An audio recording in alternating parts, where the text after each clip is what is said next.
ప్రభునందు ప్రియమైనటువంటి వాళ్ళారా, అందరు బాగున్నారా? అందరు బాగుండాలని హృదయపూర్వకంగా ప్రార్థన చేస్తూ వస్తుంటున్నాం. ఉదయకాల సంబంధం మీ అందరికీ కూడా శుభాభివందనాలు.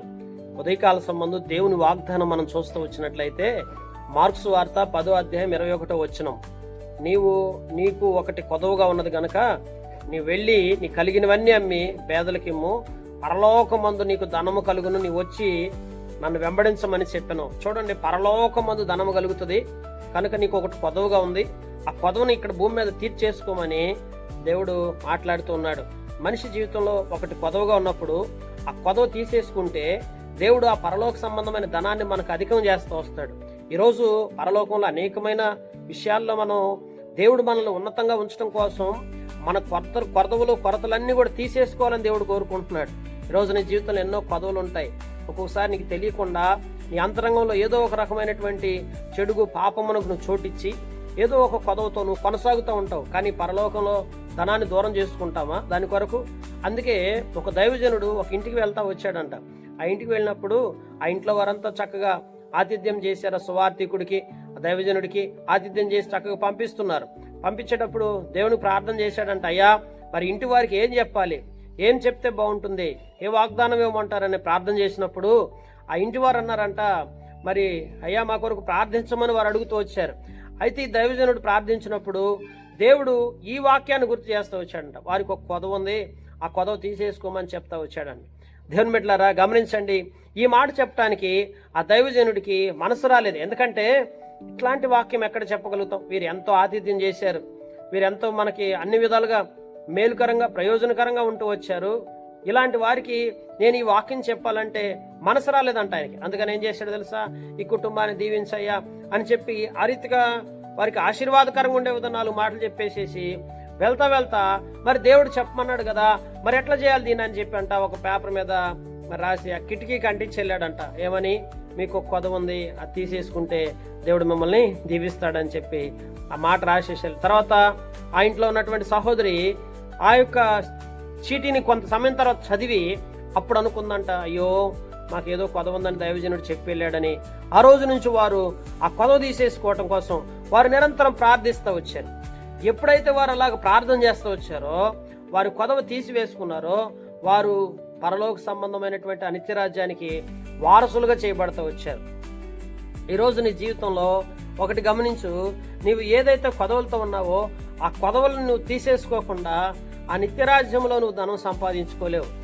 అందుకే దేవుడు అంటున్నాడు, నీకు ఒకటి కొదవగా ఉంది, నీ వెళ్ళి కలిగి వాడిని అమ్మేసి పేదలకు ఇచ్చేసేయమంటున్నాడు. గమనించండి, ఈరోజు అతనికి ఉన్నది అమ్మి పేదలకు ఇవ్వమంటున్నాడు. గమనించండి, అతని పేదలకు ఇచ్చే మనసు అతనికి లేదు.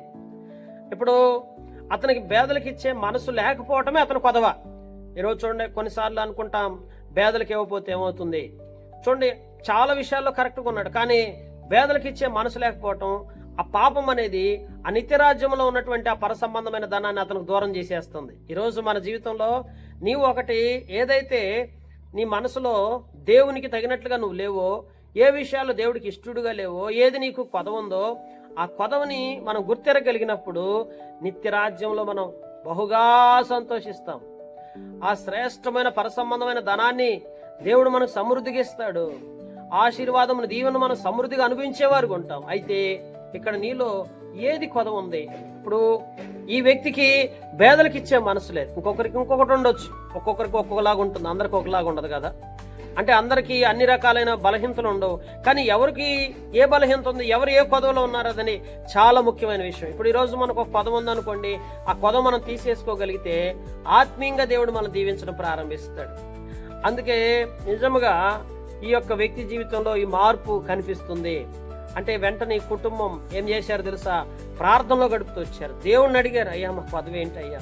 ఈరోజు ఈ ఉదయకాల సంబంధం నీవు ఎవరైనా సరే దేవుని సన్నిధిలో మోకరించి దేవుని సన్నిధిలో, అయ్యా మా జీవితంలో ఇంకా ఏది కొదవ ఉంది ప్రభా అని నువ్వు అడగలిగితే దేవుడు నీ కొదవ తీసేసుకునే మనసు నీకు వచ్చి పశ్చాత్తాపడి సరిచేసుకున్నట్లయితే దేవుడు తప్పకుండా నిన్ను ఆశీర్వదించడం ప్రారంభిస్తాడు, గొప్పగా ఉంచుతాడు, ఉన్నత స్థితిలోకి నేను నిలబెడతాడు. ఆ పర సంబంధమైన భూ సంబంధమైన అన్ని రకాల దీవెనలు నీ సొంతం చేసి నిన్ను అన్ని విధాలుగా ఆశీర్వాదం తీసుకొస్తాడు. అందుకే బైబిల్ గ్రంథంలో పరిశుద్ధులు చేసిన పని అదే.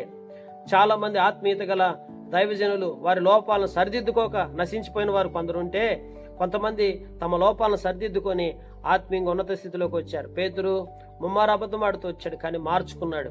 పేతురుని దేవుడు ఆ బండ మీద మరి సంఘాన్ని ఆ మూలరాయిగా ఏర్పరిచి సంఘము కట్టడానికి పేతురుని బలోపేతం చేసి వాడుకోలేదా? ఈరోజు ఎందుకు వాడుకున్నాడు పేతుర్ని? పేతురుని అలా వాడుకోవడానికి కారణం ఏంటి? పేతురులో ఉన్న లోపాన్ని పేతురు సరిదిద్దుకున్నాడు. ఈరోజు మన జీవితంలో కూడా ఏదైనా కొదవ ఉన్నప్పుడు ఆ కొదవను అలానే ఉంచకండి. అలా ఉంచితే నష్టపోతాం. సంసోను కూడా గ్రహింపులోకి వచ్చిన తర్వాత, అన్ని నష్టపోయిన తర్వాత అనుకున్నాడు, పశ్చాత్తాపడ్డాడు, అయ్యా నేనేంటో నాకు అర్థమైపోయింది, ఈరోజు నన్ను కనికరించి మరలా తిరిగి నాకు నూతన బలం దయచేయమన్నప్పుడు సంసోనుకు దేవుడు బలాన్ని ఇచ్చాడు. ఆ రీతిగా అనేక మంది తమను తాము సరిదిద్దుకున్నారు. కొంతమంది హెచ్చరిక వచ్చిన తర్వాత కూడా సరిదిద్దుకోకుండా ఆత్మీయతలో నష్టపోయిన వారు కూడా ఉన్నారు. గమనించినట్లయితే కనుక ఆ రీతిగా నష్టపోవటం అనేది దేవుని యొక్క ఏర్పాటుగా, దేవుని యొక్క ఉద్దేశం కాదు. ఈరోజు నీ బ్రతుకులో ఏదైతే పదం ఉందో దాన్ని గ్రహించుకొని సరిదిద్దుకొని, దేవాని కొరకు సాక్షిగా బ్రతుకుతానయ్యా, నన్ను దీవించమని నువ్వు అడిగినట్లయితే దేవుడు నిన్ను ఉన్నత స్థితిలో తీసుకొచ్చి ఆశీర్వాదకరంగా చేసుకుంటూ వస్తాడు. కనుక అలాగూ మనం ఉండులాగున, అలాగూ మనం దీవెనలు అనుభవించేలాగా దేవుడి మాటలను దీవించి మన గ్రహింపులో తీసుకొచ్చి మనకు సహాయం చేసి మనల్ని బలపరచునుగాక. ప్రార్థన చేసుకుంటాం. పరిశుద్ధుడుగని దేవా, ప్రేమ స్వరూపకు తండ్రి, సర్వశక్తిమంతుడైన మా ప్రభువా, మహిమాన్వితుడైన మా తండ్రి, ఈ యొక్క ఉదయకాల సంబంధం నీ సన్నిధికి వస్తుంటున్నామయ్యా. అయ్యా మా జీవితాల్లో ఏదైతే కొదవ ఉంటుందో ఆ కొదవను తీసివేయండి. ఆ కొదవను మేము విడిచిపెట్టినప్పుడు మమ్మల్ని మీరు దీవించే దేవుడు అని మాట్లాడినందుకు స్తోత్రాలు. నీ ప్రజలైన వారిని మీరు దీవించండి. ప్రతి కొదవలు తీసివేసుకొని దేవా తండ్రి నాయన ఆత్మీయంగా దీవించబడటానికి సహాయం అందించవలసిందిగా మహిమయు ఘనతయు ప్రభావం నీకే ఆరోపించుకుంటూ యేసుక్రీస్తు ప్రభువారి శ్రేష్టమైన పరిశుద్ధమైన మహోన్నతమైన నామం పేరిట అతి వినయంతో ప్రార్థించి అడిగి పొందుకొని ఉన్నాం తండ్రి, ఆమెన్. మన తండ్రి దేవుని ప్రేమయు, కుమారుడైన యేసుక్రీస్తు ప్రభువారి కృపయు, పరిశుద్ధ ఆత్మిక నిన్న సహవాసం సదాకాలం మనందరికీ తోడే నడిపించునుగాక. Amen. Praise the Lord. God bless you.